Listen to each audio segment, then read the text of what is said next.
ایران کی قومی سلامتی کے چیف علی لاریجانی شہید، خدا کا بندہ خدا سے جا ملا۔ علی لاریجانی کے ایکس اکاؤنٹ سے شہادت کا اعلان۔ علی لاریجانی کے بیٹے مرتضیٰ اور ڈپٹی علی باطنی بھی شہید ہو گئے۔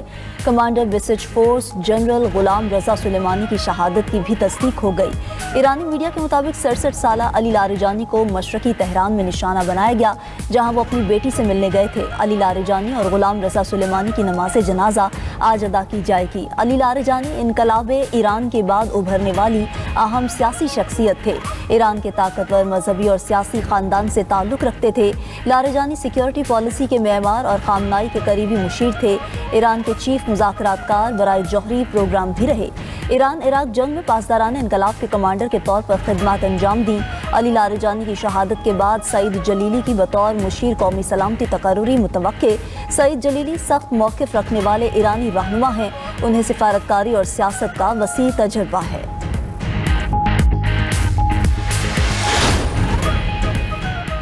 ایران کا علی لاریجانی اور دیگر شہداء کا بدلہ لینے کا اعلان۔ ایرانی کمانڈر ان چیف نے کہا کہ علی لاریجانی کی شہادت پر فیصلہ کن جواب دیا جائے گا۔ ایرانی صدر مسعود پزشکیان نے کہا کہ علی لاریجانی ایک نمایاں اور قیمتی شخصیت تھے۔ شہادت کا سخت انتقام لیا جائے گا۔ ایرانی وزیر خارجہ عباس اراغچی نے کہا، ایران کا نظام مضبوط شخصیات کے جانے سے کمزور نہیں ہوتا۔ ایران کی حکومت کسی ایک فرد پر منحصر نہیں۔ معلوم نہیں کہ امریکہ اور اسرائیل یہ بات کیوں نہیں سمجھتے، کسی ایک فرد کی موجودگی یا غیر موجودگی سیاسی ڈھانچے کو متاثر نہیں کرتی۔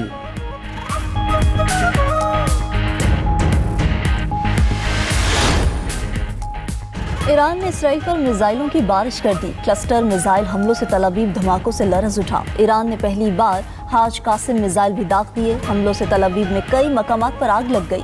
2 اسرائیلی ہلاک، متعدد زخمی، متعدد گاڑیاں تباہ۔ اسرائیل کے 10 سے زائد مقامات پر شدید نقصان۔ حملے میں میزائل 100 سے زائد اہداف پر لگے۔ پاسدارانہ انقلاب کا دعویٰ، اسرائیل میں 200 افراد ہلاک اور زخمی ہوئے۔ اسرائیلی فوجی تنصیبات بھی نشانہ بنی۔ پاسدارانہ انقلاب کا اسرائیل کے اندر کارروائی کے دوران اعلیٰ اسرائیلی سیکیورٹی اہلکار کو ہلاک کرنے کا بھی دعویٰ۔ فلسطین میں مقبوضہ علاقے میں صہیونی سیکیورٹی کابینہ کے رکن کو نشانہ بنایا۔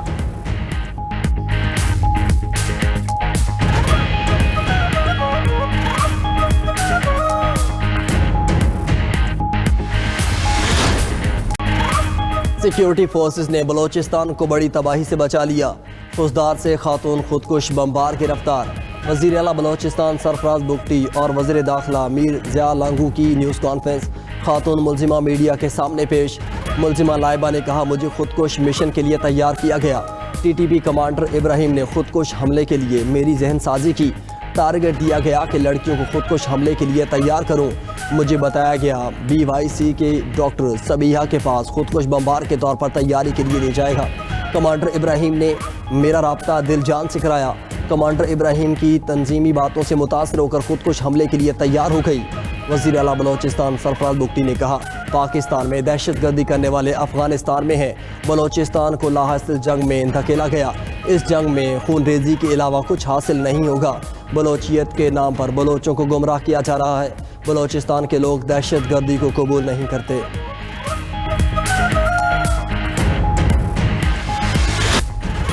مشرق وسطیٰ میں کشیدگی کے خاتمے کا مشن۔ عرب اور اسلامی ممالک کے وزرائے خارجہ کا اہم اجلاس آج ریاض میں ہوگا۔ وزیر خارجہ اسحاق ڈار اجلاس میں شرکت کے لیے 2 روزہ دورے پر سعودی عرب جائیں گے۔ وزیر خارجہ خطے کے تمام برادر ممالک کی علاقائی سالمیت، خود مختاری اور سیاسی آزادی کی مکمل حمایت کا اظہار کریں گے۔ خطے کے تمام برادر ممالک کی سرزمین پر ہونے والے تمام حملوں کے خاتمے پر زور دیں گے۔ تنازع کے فوری خاتمے کے لیے پاکستان کے مواقف کا اعادہ کریں گے۔ اجلاس میں پاکستان کی سفارتی کوششوں کو اجاگر کریں گے۔ وزیر خارجہ اسحاق ڈار کا ترک ہم منصب سے ٹیلی فونک رابطہ۔ خطے کی بدلتی صورتحال اور بڑھتی کشیدگی پر تبادلہ خیال۔ پاکستان اور ترکی کا کشیدگی پر گہری تشویش کا اظہار۔ اسحاق ڈار کا فوری کشیدگی کے خاتمے کی ضرورت پر زور۔ مسائل کے حل کے لیے سفارتکاری اور مذاکرات کو واحد راستہ قرار دیا۔ ادھر ایرانی وزیر خارجہ عباس اراغچی کا آذربائیجان کے ہم منصب سے رابطہ۔ ایرانی وزیر خارجہ نے امریکی اڈوں کو جائز ہدف قرار دے دیا۔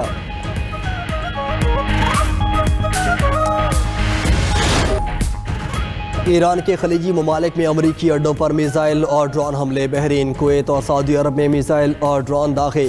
سعودی حکام کا بیلسٹک میزائل کو پرنس سلطان ایئر بیس کے قریب تباہ کرنے کا دعویٰ۔ چند گھنٹوں میں 13 ڈرونز کو تباہ کیا گیا۔ کویت میں بھی ڈرون اور میزائل حملوں کی اطلاعات، کوئی جانی نقصان نہیں ہوا۔ ایران نے بغداد ایئرپورٹ کے قریب لاجسٹک کیمپ پر ڈرون داغ دیے۔ امریکی سفارت خانے پر ڈرون حملے کے بعد عمارت میں آگ بھڑک اٹھی۔ ادھر حزب اللہ نے اسرائیلی ایئر آپریشنز اور کنٹرول بیس پر حملہ کر دیا۔ آپریشن خیبر کے تحت 11 اسرائیلی بستیوں پر راکٹ داغے۔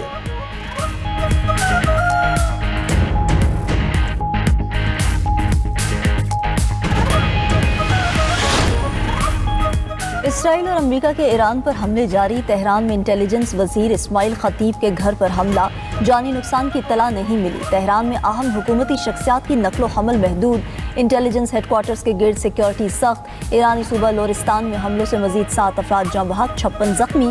امریکہ نے آبنائے ہرمز کے قریب ایرانی میزائل سائٹس کو تباہ کر دیا۔ حملوں میں 5000 پاؤنڈ وزنی بنکر بسٹر بموں کا استعمال کیا گیا۔ امریکی سینٹرل کمانڈ کا کہنا ہے کہ ایرانی اینٹی شپ کروز میزائل عالمی جہاز رانی کے لیے خطرہ تھے۔ اسرائیل کے لبنان کے رہائشی علاقوں پر فضائی حملے، تازہ کارروائیوں میں 5 افراد شہید اور 6 زخمی۔ امریکی طیارہ بردار بحری جہاز مرمت کے لیے بحیرہ احمر سے واپس روانہ۔ ایران نے جیرلڈ فورٹ کو نشانہ بنانے کا دعویٰ کیا تھا۔ امریکی میڈیا کے مطابق بحری جہاز کے ایک حصے میں آگ لگنے سے 2 امریکی فوجی زخمی ہوئے تھے۔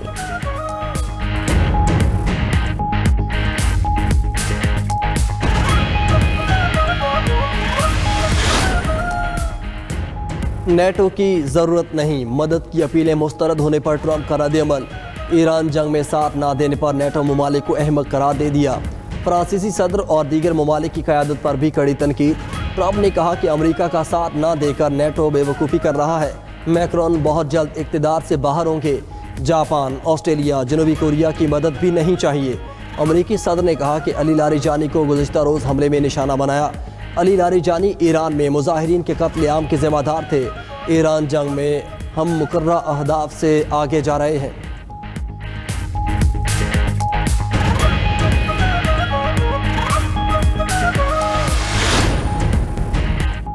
وزیر اعظم شہباز شریف کی زیر صدارت وزارت ہاؤسنگ اینڈ ورکس کے امور پر اجلاس، حکام کی وزارت ہاؤسنگ اینڈ ورکس کے اسٹریٹجک روڈ میپ پر بریفنگ۔ وزیر اعظم کی عام آدمی کو ہاؤس فائنانس کی سہولت مؤثر انداز میں پہنچانے سے متعلق عملی اقدامات اٹھانے کی ہدایت۔ شہباز شریف نے کہا کہ کم آمدنی والے طبقے کے لیے رہائش کی فراہمی، سستے گھروں کے منصوبے بشمول نجی شعبے کی حوصلہ افزائی اور عوامی سہولیات کی بہتری ترجیح ہے۔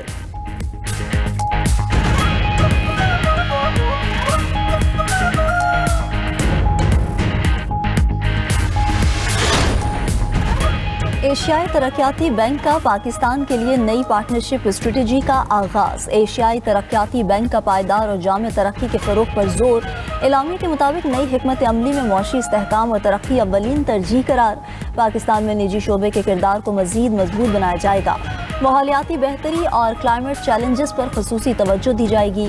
اے ڈی بی کا سماجی شعبوں، تعلیم اور صحت میں سرمایہ کاری بڑھانے کا عزم۔ توانائی کے شعبے میں اصلاحات اور صاف توانائی کے فروغ پر زور۔ اے ڈی بی اور پاکستان کے درمیان طویل مدتی شراکت داری مزید مضبوط ہوگی۔